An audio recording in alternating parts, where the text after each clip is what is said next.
Allez, on met les gaz. On va juste éviter de prendre une berge, surtout.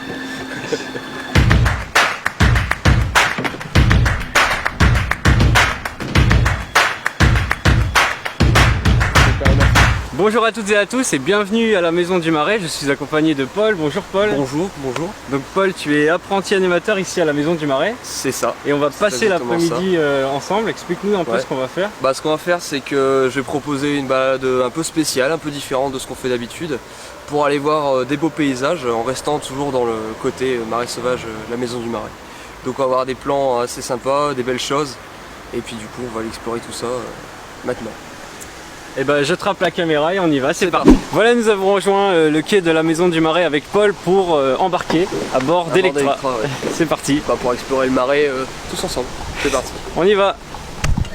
Et voilà, sans transition, nous avons embarqué sur le back-off. C'est un back-off qui s'appelle Electra. C'est un back-off traditionnel, Paul. Donc le back-off, c'est un des bateaux traditionnels du Marais Audomarois. Donc on a un bateau qui fait 9 mètres au niveau des dimensions, 1,5 tonnes à vide. Et il est fait en chaîne comme la plupart des objets qui traînent dans l'eau, on va dire, sont faits en chaîne. Ici dans le Marais, c'est le bois le plus résistant. Voilà. D'accord. Ça c'est les scuds, ça c'est les modèles les plus grands des scuds qui tournent autour de 8 mètres et demi. Les scuds peuvent atteindre des tailles qui sont similaires au back-off. Voilà. Et celui qu'on vient d'apercevoir là, il a l'air un peu... Il est un peu tu sais ce qui s'est passé? Apparemment, ça serait un des rites funéraires du Marais. D'accord. Bien apparemment, d'après ce qu'on a pu me donner comme information. C'est vrai qu'il y a énormément de légendes ici au Marais Audomarois. Il y a énormément de légendes, et plus ou moins trash, plus ou moins gore. On a la fameuse Marie Grouette que tout le monde connaît. Ah ça. Voilà, Marie Grouette, ça. On a essayé de la chercher pendant il y a 2 semaines quand on a réalisé les 48 heures de l'Audomarois. Malheureusement, on n'est pas tombé dessus encore. Elle fera peut-être l'objet d'un prochain épisode, on verra. Vous n'aurez pas souhaité tomber dessus. C'est vrai, mais on aimerait quand même la rencontrer. Ouais, voilà, faut tirer la main un coup. Aussi, par exemple, les vouivres. Qui sont connus pas que dans le Marais mais qui ont été apparemment chassés de certaines abbayes du sud et donc elles se sont réfugiées dans le nord. Le fameux Louis Courtois par exemple qui a la fâcheuse habitude de vous offrir une tasse de thé mais à la fin de vous égorger. D'accord. Super sympa. Original. C'est pas sympa. Je pense que pour un début de vidéo on est plutôt dans la face sombre du Marais. C'est ça, face sombre dans la partie habitée. Moi je propose, parce qu'on a la chance aujourd'hui d'avoir une belle météo, de faire une petite transition vidéo où on va vous faire découvrir quelques belles images de notre Marais Audomarois. D'accord? C'est parti.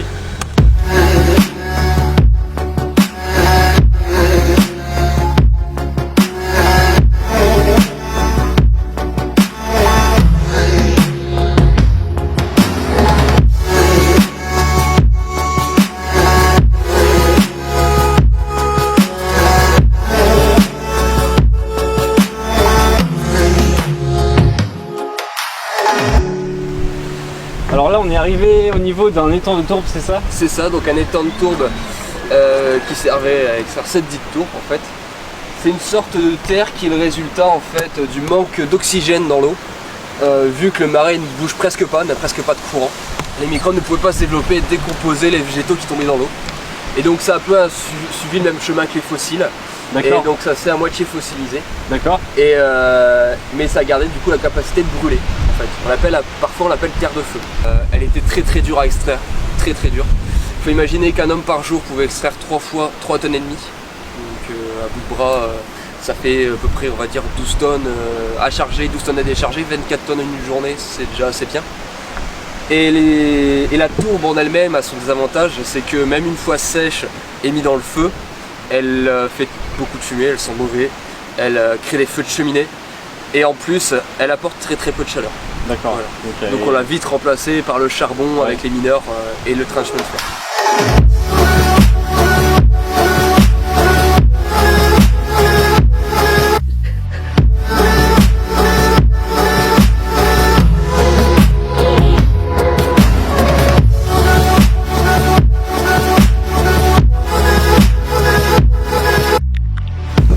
Une petite pause. On va essayer de pas perdre le back-off surtout. Ouais, qui ne te part pas sans nous, ça peut être pratique. Ça serait dommage.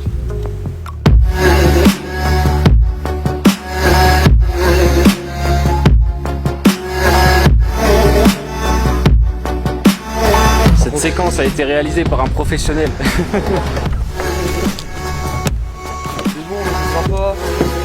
Ouais, c'est bon, il est bien attaché. On peut y aller. Gaffe, faut pas tomber toi aussi. Hop là.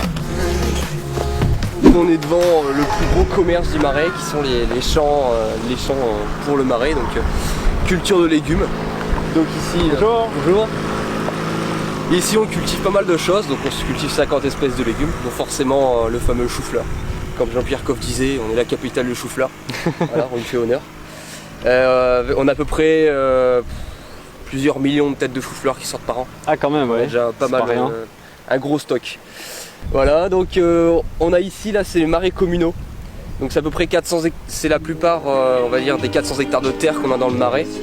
Et on a à peu près 35 familles maraîchères qui cultivent encore, donc on a une culture qui est quand même assez grande et assez imposante.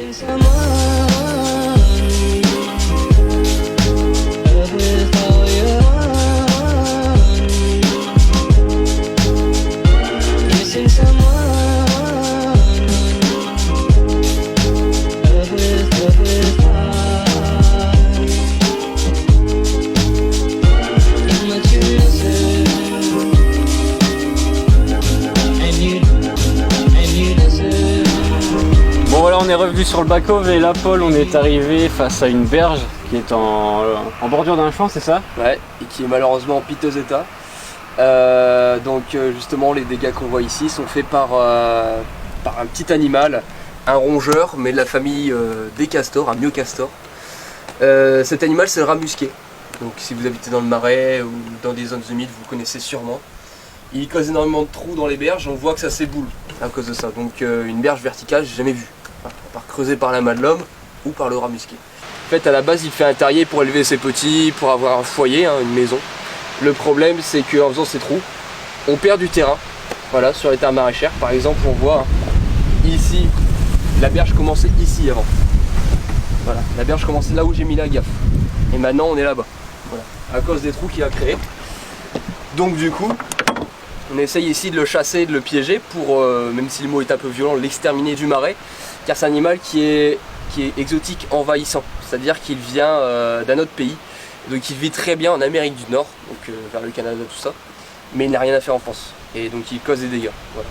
C'est vrai que là c'est intéressant puisqu'on peut voir le contraste justement entre les deux berges, et c'est ça, c'est ce que tu voulais expliquer. Voilà, on voit une berge qui est bien entretenue, qui est bien faite, et là on voit une berge qui malheureusement est un peu compliquée à entretenir, et le rat musqué va pas hésiter à en profiter pour venir la détruire. C'est pas non plus la fin du Marais. Mais il faut surveiller, il faut faire très attention. Donc si jamais vous avez l'occasion de passer dans le Marais et de voir ce genre de choses là, n'hésitez pas à vous renseigner et à par exemple contacter le parc naturel régional qui saura vous aiguiller et venir intervenir s'il y a besoin. Voilà. Merci Paul pour tes précieux conseils. Pas de soucis. On poursuit la visite? On continue. Allez, c'est parti.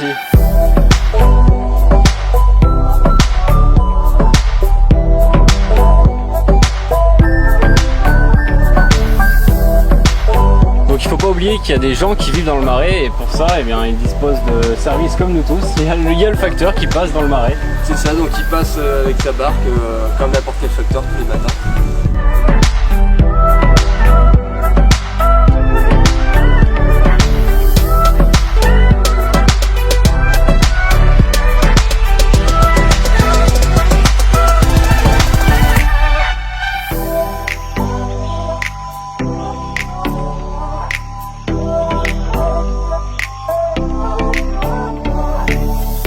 Paul, parle-nous de ce qui se passe juste derrière nous.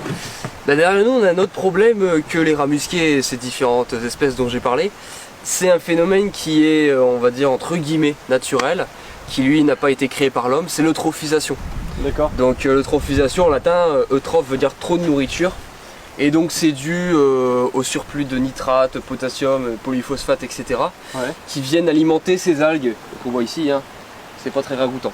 Voilà, ça donne pas envie, je vous rassure, c'est pas sale.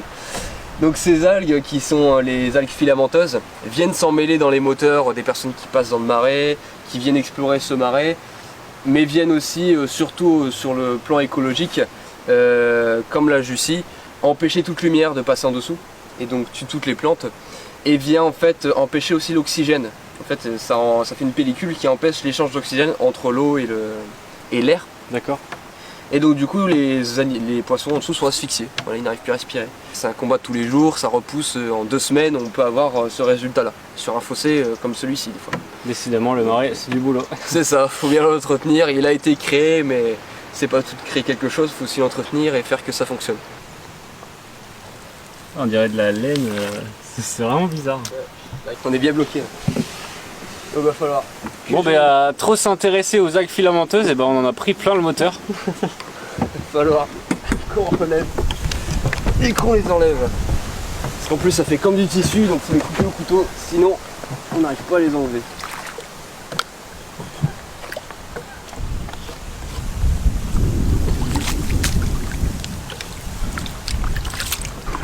Bon voilà, on peut compter sur l'expérience de Paul pour se sortir de cette situation.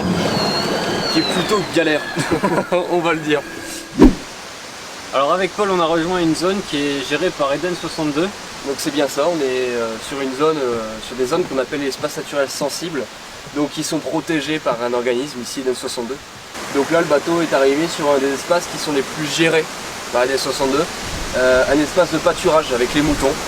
Donc on a ici des moutons Shetland de race écossaise qui viennent maximiser la biodiversité. Vous allez nous dire pourquoi justement on vient mettre des moutons, on ne laisse pas la forêt se faire elle-même. Bah, tout simplement parce que avoir que de la forêt, on n'a que des animaux de forêt, que des plantes de forêt. Donc du coup c'est pour ça qu'on met aussi des moutons pour justement avoir des prairies et différentes choses. L'appareil est en train de se faire attaquer par... C'est bon, il a survécu. On est à la dérive, c'est pour ça, il n'y a pas de souci. Donc justement, comme je disais, le but de gérer, de couper des arbres, de mettre des moutons, de venir des broussailles, etc. c'est d'éviter d'avoir que des forêts et d'avoir que des animaux de forêt.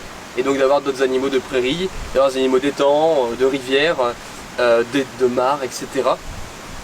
Ce qui va permettre de faire ce qu'on appelle une mosaïque d'habitat, donc une mosaïque, une sorte de patchwork de différents milieux, qui va faire qu'il y a énormément d'espèces qui cohabitent et qui interagissent. Le marais c'est un milieu très paisible, mais on se rend compte que finalement il y a beaucoup de vie dans ce milieu. Beaucoup de vie, énormément de travail à faire, sinon on n'aurait pas toutes ces belles choses qu'on a vues aujourd'hui. On discute, mais on s'est aussi laissé emporter par le courant. Donc là, Paul est en train de nous sortir de là et on va pas tarder à rejoindre la maison du marais. Ça fait 2 fois qu'on se fait avoir par le marais. C'est ça. Le marais est vicieux.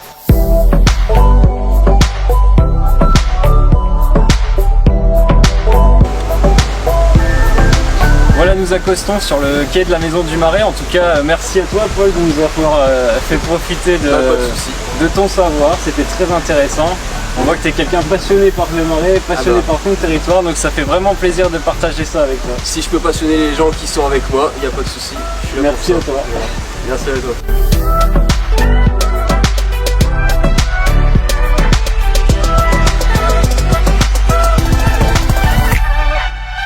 Depuis peu, nos collègues de la maison du marais ont de nouveaux voisins.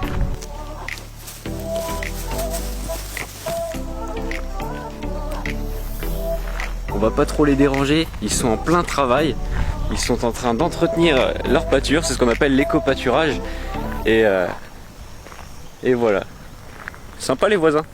La maison du marais, c'est à 10 minutes à pied du centre-ville de Saint-Omer. C'est un véritable havre de tranquillité vous offrant un accès direct au marais audomarois. C'est la fin de cette vidéo, je vous remercie et j'espère qu'elle vous a plu, qu'elle a suscité chez vous cette envie de venir découvrir et de vivre ce marais audomarois tel que nous l'avons fait cet après-midi ensemble. Je vous remercie et je vous dis à très vite pour de nouvelles vidéos dans ce merveilleux pays de Saint-Omer.